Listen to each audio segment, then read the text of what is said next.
Assalamualaikum warahmatullahi wabarakatuh. Perkenalkan, nama saya Ananda Sofia Marwa dari kelas 1D. Pada kesempatan kali ini saya akan menjelaskan apa itu pasar oligopoli. Pasar oligopoli adalah keadaan pasar dengan suatu komunitas yang hanya dikuasai oleh beberapa perusahaan. Tiap perusahaan dalam pasar oligopoli ini membentuk pengaruh yang besar bagi perusahaan lainnya, atau disebut juga mereka itu saling ketergantungan satu sama lain.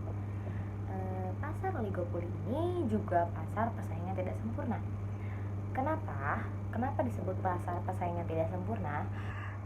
Karena di dalam pasar tersebut jumlah produsen dan pedagang itu tidak sebanding dengan jumlah pembeli ataupun konsumen. Selanjutnya saya akan menjelaskan tentang ciri-ciri pasar oligopoli. Yang pertama itu dijalankan dua produsen atau lebih. Karena ciri-ciri inilah pasar ini tuh disebut sebagai pasar persaingan tidak sempurna. Sebab jumlah produsen yang menjual produk itu sangat sedikit. Yang kedua, produk yang dijual itu homogen dan saling menggantikan. Contohnya adalah rokok gitu. Produk yang mereka jual itu rokok, tetapi itu banyak variasinya, banyak ragamnya. Yang ketiga itu adalah produsen baru kesulitan masuk pasar. Sulitnya masuk itu karena produsen yang lama itu telah eksis gitu, dengan cara memainkan harga agar konsumennya tidak pindah. Selanjutnya, jenis-jenis pasar oligopoli. Yang pertama itu murni atau homogen. Produk yang dipasarkan itu hanya satu macam, tetapi itu variasinya itu banyak gitu. Oligopoli ini juga ada kecenderungan berpatokan pada produsen lain gitu. Ketika produsen lain itu menaikkan harga, maka yang lainnya pun akan melakukan hal yang sama. Yang kedua adalah non-kolusi. Non-kolusi adalah produsen yang akan memainkan harga ini dengan membaca perkembangan produsen lainnya gitu sebagai peluang usaha. Salah satu produsen mandiri itu juga mencoba untuk menaikkan harganya sehingga produsen yang lain itu tidak akan mengikutinya.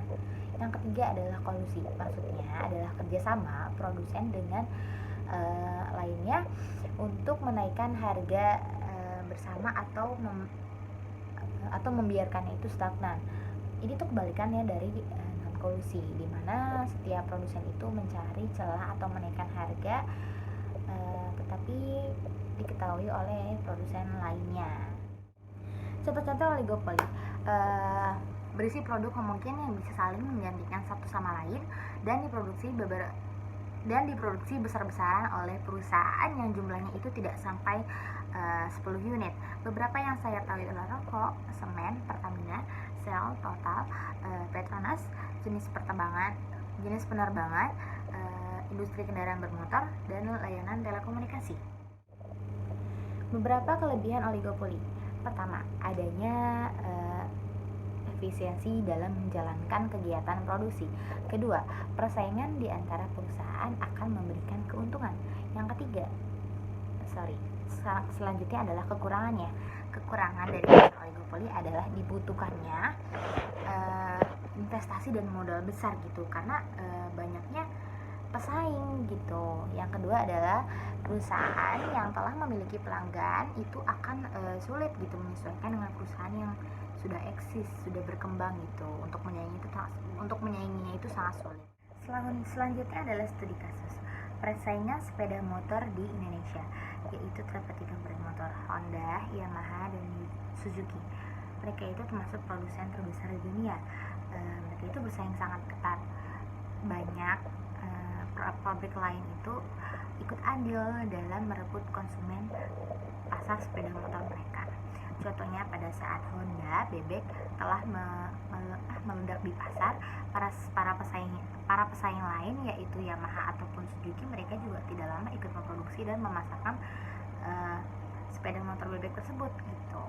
Begitu juga ketika Yamaha memasarkan produk Matic dengan sistem injection, Honda pun ikut memasarkan produk tersebut, tetapi perkembangannya diganti dengan idling stop system atau mesin berhenti sejenak. Kesimpulannya, jenis pasar ini itu memiliki kelebihan dan kekurangan. Akan tetapi ketika kalian itu memasuki pasar tersebut, kalian akan mendapatkan keuntungan besar dan stabil. Berikut penjelasan dari saya. Mohon maaf bila banyak kekurangan. Wassalamualaikum warahmatullahi wabarakatuh.